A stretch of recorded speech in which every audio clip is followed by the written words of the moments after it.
How you going, people? Today is my third video on doing, well, it's not a hack, it's a fix. One of my customers, he wanted to buy a Speedo cable for a CX500. One of the bikes that I had here for sale, and I said, well, why do you need to buy one? And he said, oh, mine's all stuck and stiff. And I said, well, I talked him through a fix and said, well, you don't necessarily have to buy one, you can fix the one you got. And appreciatively he listened. So I texted him over the phone. I've got a CB1100. It's for sale, by the way. And we have a drive on the back. His tacho drive. It was his tacho drive that was gone, not his Speedo drive. So I said, undo the back of the drive, please. Which he did. The back of the CX, and also you'll find a little square. See, there's the American one. I've got an Aussie one. So sorry about that. But inside we find a little square little thing there, and his was stuck, wouldn't move. And I said, well, what you need, what I have here is some penetrant lubricant, CRC, all that sort of stuff. And I said, give that a little spray in there, give it a good spray, and let it soak in. Let it soak in for a while. In fact, this one's so good. And I said, wiggle it around a bit until you get it a bit loose. And he said, yeah, it's sort of still tight a bit. It's still a little bit tight. I said, well, okay, you can't get it out.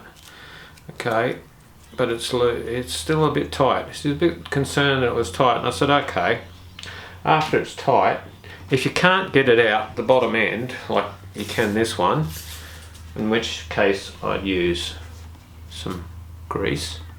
And just put some grease on it. I'd pull it out and I'd grease it and put it back in, and that'd be good. I wouldn't rely on the penetrant, because penetrant dries up after a while and grease doesn't. Grease tends to last, doesn't it? And I put it on there, it goes on gearboxes and gears for years. So I'd trust the grease over everything. But hey, if you can't get grease, like a little bit of ATF down the top. Automatic transmission fluid. So take the top off, and a little bit of ATF down the top, just a little bit. That should do it nicely. Put the cap back on the ATF. So all good. And I'm going to use Castrol QC95 automatic transmission fluid. Good stuff. Anyway, that all done. We get our Speedo, and we now find absolutely spins like a smooth as can be. But however, my preference is to remove the cable altogether, like that. Put that down on the ground. We get the grease, like a little bit of grease, not much, just grease the cable, and that should last. Keep all the moisture out of it. That's what you want. And that goes back in there. This is a Honda CB1100F. Obviously you don't get it on any of the new bikes. I'm talking to guys that have older bikes. I'm not quite sure. You know, some of you young guys have not been experienced with this sort of stuff. I grew up with it, you know. I had lots and lots of bikes with well, they all had, you know, somebody might be restoring an old bike, you know, an old trail bike or something. It's quite often, I used to go trail bike riding in the bush, out chasing kangaroos, what have you, and your cable would get caught on a tree or something, and lo and behold, you'd break the bugger, and that's no good. Screw it back on. Screw it back on the back of the Speedo, or the in this case the Taco. And I remember I had a Z1R Mark II, 1979 Z1000, and I rode it for like 9 months without a Speedo, because the drive it had caught in the steering lock. But yeah, from there on, that fits into the head of the motor, and that's free. That's good. That's fixed. So we are good as gold, and that's true with every cable on every bike, really. You can use the same method. First, you have to get rid of any rust or stuff, and that's where the penetrant comes in. Then you have to get some oil or grease into it to protect it, and that's where I like to pull it out and grease it. But if you can't pull it out, some automatic transmission fluid works great.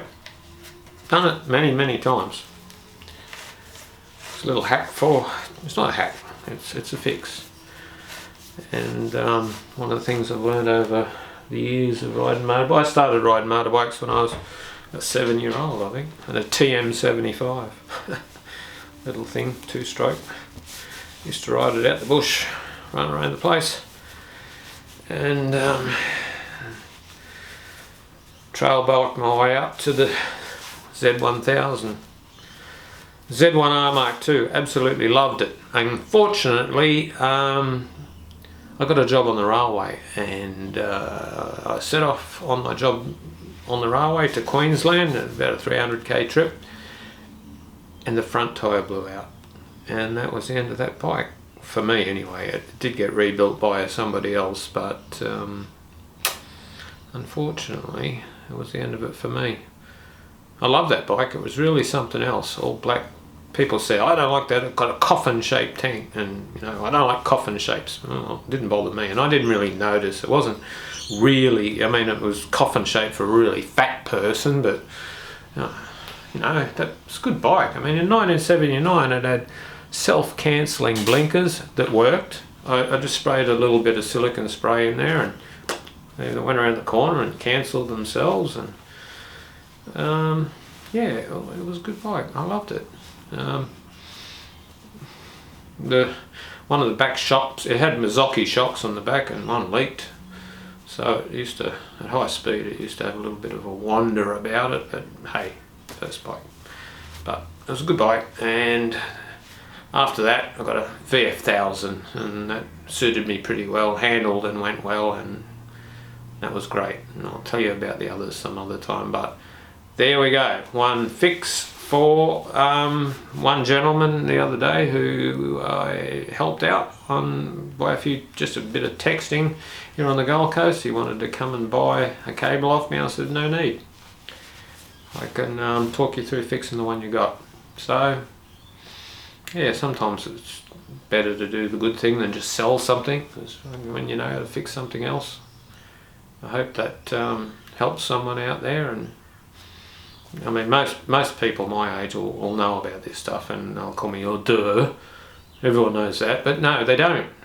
Somebody younger doesn't know how to fix it. They don't realise it. It's so easy. I mean, if you think things through, most things on motorcycles are easy. They're all pretty logical. And yeah, this is not Dan's back shed. It's a rainy day. I'm inside. This is my room of things, where I do my computer editing and what have you. There's my daughters, both of them, the twins, and a few awards I've won over the times. Anyway, everybody out there in computer or YouTube land, bye for now, and I wish you well. Thank you very much.